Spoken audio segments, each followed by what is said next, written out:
You are now standing in front of the Basilica of Notre-Dame de la Fin des Terres, which is one of the most imposing monuments in Soulac-sur-Mer.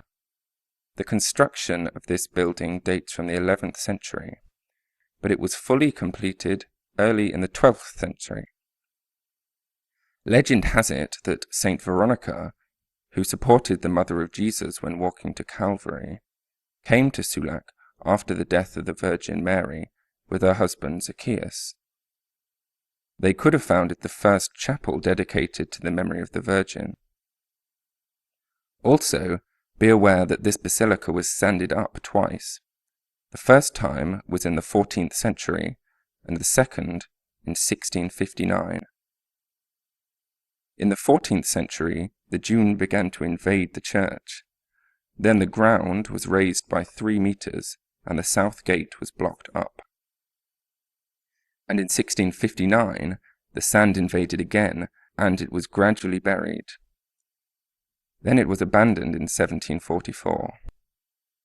The Soulacais wanted to demolish it to salvage building materials and to build another church in Jeune Soulac.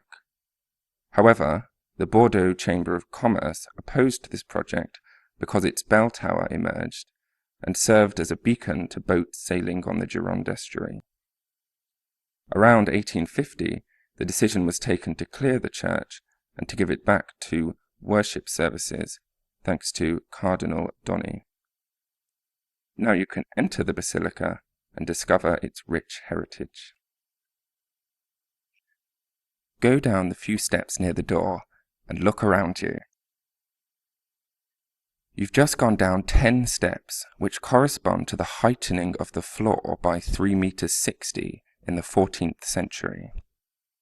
The great arches were reduced to half of their height, and pillars disappeared under several meters of sand. Similarly, the choir and apse lost 1/3 of their height. These observations are the consequences of the 2 times when the church was buried in the sand. The church measures 44 meters by 17 meters 60, an area of 700 square meters. The style of the basilica is very pure. The decoration of the capitals is very elaborate and minutely detailed. Here is a type of Corinthian foliage.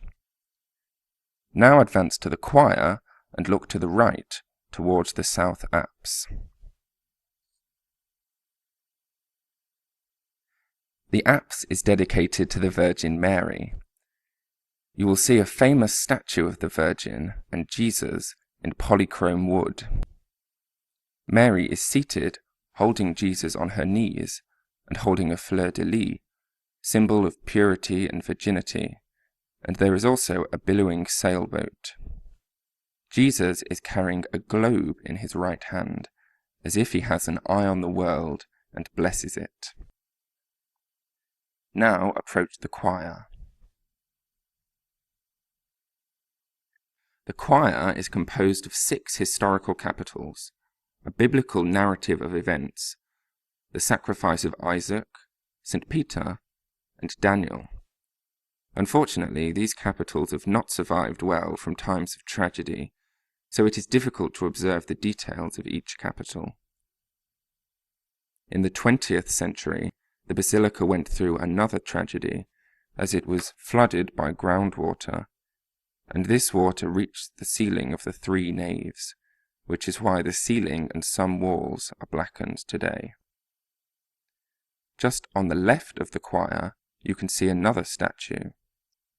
The statue of Saint Jacques is equipped with his pilgrim stick and the famous scallop shell on his coat, symbol of the pilgrimage to Saint Jacques de Compostela. You should know that this statue is meaningful. In fact, the basilica has been one of the stages on the road to Santiago since the 12th century. Now head all the way to the left, towards the north apse. You are now in front of the north apse, or Chapel Veronica. The apse houses a gilded wooden reliquary containing the relics of Saint Veronica, which is a bloody piece of cloth. Saint Veronica was among the holy women who supported the Virgin Mary during Christ's walk to the cross, and she wiped the bleeding face of Christ with this fabric, and kept the precious fabric. In this reliquary are also the bones of St. Firmin, St. Francis de Sales, St. Martin, St. George, all of whom were Christian martyrs. Now you will admire the fabulous stained glass windows. As you can see, the church windows are bright and colourful, and this is a beautiful example of modern art.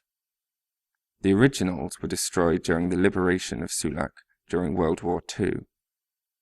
The current windows, set up in 1954, are the works of master glassmaker Chigot of Limoges and deal with Eucharistic topics.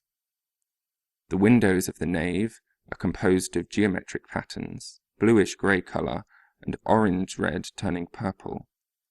However, the prevailing hue of the stained glass is scarlet. To conclude, this basilica is now a monument in the city of Soulac-sur-Mer due to its rich history, but also because of its labels, classified as a historical monument in 1891 and by the World Heritage of UNESCO in 1998 as part of the Paths of Saint-Jacques de Compostela.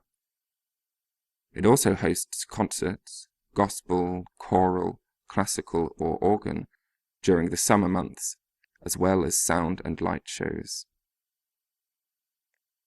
Now let's go to the Village Ancien.